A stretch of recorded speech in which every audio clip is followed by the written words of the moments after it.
नमस्कार जय हिंद दोस्तों, स्वागत है एक बार फिर से आपका आप यूट्यूब चैनल स्टडी नीड्स पर। दोस्तों आज हमें खुशी इस बात की है कि हम अपने अनुभव आधारित आपको वीडियो दिए आपके स्कोर कार्ड परिवर्तन संबंधी और फाइली आप सभी का नया स्कोर कार्ड जनरेट कर दिया गया है नए फॉर्मेट के साथ।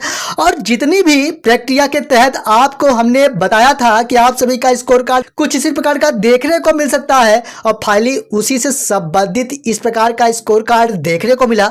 निश्चित ही हम आपके लिए लगातार एनालिसिस करते रहते हैं और क्या कुछ स्थितियां बन सकती हैं, क्या कुछ संभावनाएं बन सकती हैं, इसके बारे में लगातार एनालिसिस करके आप तक वीडियोस देते हैं। आप सभी के लगातार कमेंट्स भी देखने को मिल रहा था कि जिस प्रकार से हमने आपको एक नया स्कोर कार्ड दिया उस प्रकार से कोई परिवर्तन दिखाई नहीं दिया और फाइनली आज वह परिवर्तन आप सभी को आपके स्कोर कार्ड के साथ दिखाई दिया। लेकिन यहाँ पर हम स्कोर कार्ड के साथ पर्सनल डिटेल EKYC और रिक्तियों के बारे में बात करेंगे, क्योंकि रिक्तियाँ एक सेलेक्ट करने के बाद उस पर एक पॉपअप देखने को मिल रहा है कि आप पहले से ही रिक्तियों को सेलेक्ट कर चुके हैं। लेकिन यहाँ पर सबसे पहले अगर हम बात करें आपके साथ, तो हम आपके लिए एक स्कोर कार्ड संबंधी वीडियो दिए थे। टीटी परीक्षा और साथ में अनुभव अंक जोड़े जाने की जो बात है सिर्फ और सिर्फ समीक्षाओं के साथ अपने निजी अनुभव के आधार पर स्टडी नीड्स के साथ ही दिया गया। और फाइनली आज आपके सामने आपका नया स्कोर कार्ड यहाँ पर देख पा रहे होंगे। हमने कहा था कि आपका जो अनुभव अंक है, एक्सपीरियंस का अंक है, आप जिस भी वर्ग में अध्यापन कार्य करा रहे हैं उसी वर्ग में जोड़ा जाएगा, क्योंकि यहाँ पर आप सभी के जो पैनल है वर्गवार शामिल किया गया था एक्सपीरियंस के लिए। और फाइनली जिस वर्गों में भी आपने कार्य किया है, जिस पैनल में भी कार्य किए हैं, उसी पैनल पे एक्सपीरियंस अंक ऐड किए गए हैं। हमने कहा था कि यहाँ पर आप सभी के टीटी परीक्षा का स्कोर कार्ड भी देखने को मिलेगा और फाइनली यहाँ पर देखने को मिला और यहाँ पर आप स्पष्ट हो पा रहे होंगे। हालांकि कुछ लोगों का कमेंट्स है कि आप क्वालिफाई हैं, इसके बाद भी आप सभी के टीटी परीक्षा का अंक नहीं जुड़ा। तो मैं आपको बता दूं कि विषय बार व वर्ग बार ही यहाँ पर अंक दिए गए हैं। अगर कोई सामाजिक विज्ञान में पास है और हिंदी सब्जेक्ट में पढ़ा रहे हैं तो यहाँ पर हिंदी सब्जेक्ट में नहीं दिया जाएगा बल्कि सामाजिक विज्ञान में ही दिया जाएगा। कहना यह है कि जिस विषय में आप पास हैं उसी में टीटी परीक्षा उत्तीर्ण संबंधी स्कोर कार्ड देखने को मिलेगा या स्कोर अंक देखने को मिलेगा। और जिस भी विषय जिस भी पैनल के साथ आप अध्यापन कार्य कराए हैं उसी पैनल उसी विषय के साथ उसी वर्ग के साथ आप सभी को आपका एक्सपीरियंस अंक देखने को मिलेगा।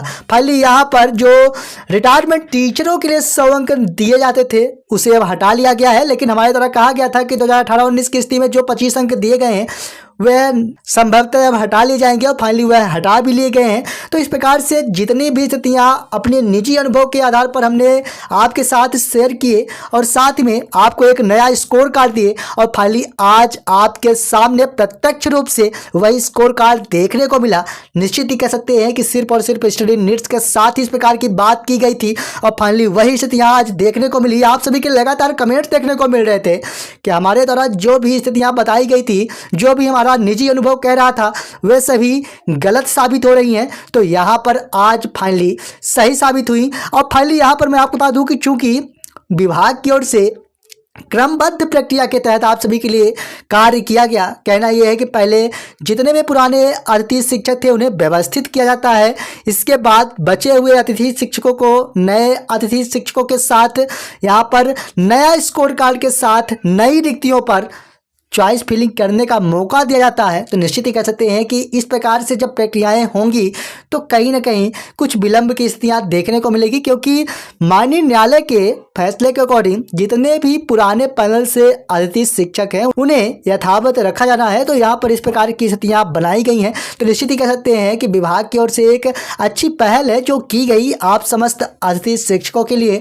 कि आप अब से घर बैठे अपने ID व पासवर्ड के साथ चॉइस फिलिंग सहित अन्य कार्य कर पाएंगे और मेरिट क्रम पर आप सभी का सिलेक्शन होगा और यहाँ पर पूरे पारदर्शिता के साथ आप सभी की भर्ती प्रक्रिया संपन्न कराई जाएगी। अनुभव अंक यहाँ पर जोड़े जा चुके हैं, टीटी परीक्षा के अंक जोड़े जा चुके हैं।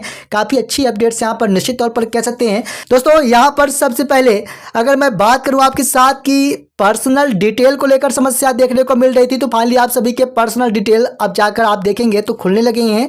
इस पर आपको कोई समस्या नहीं है। कुछ जगह पर देखने को मिल रहा है कि अभी भी समस्या है, तो पोर्टल संबंधी समस्या है जो जल्दी ही समाधान कर लिया जाएगा। ई-KYC आप निश्चित तौर पर कर लें। जिनका ई-KYC नहीं हो रहा है उन्हें चॉइस फिलिंग करने का मौका नहीं दिया जा रहा है। अगर आपको आपके विंडो में जबकि आप चॉइस फिलिंग करते हैं और ई-KYC की समस्या देखने को मिल रही है कि आपको यहाँ पर एक पॉपअप देखने को मिलता है कि आपका ई-KYC नहीं है, उस स्थिति में आप ई-KYC करें। ई-KYC के लिए आपको अनलॉक करना पड़ेगा, इसके बाद ई-KYC करना पड़ेगा। इसके लिए हम प्रक्रिया बता चुके हैं।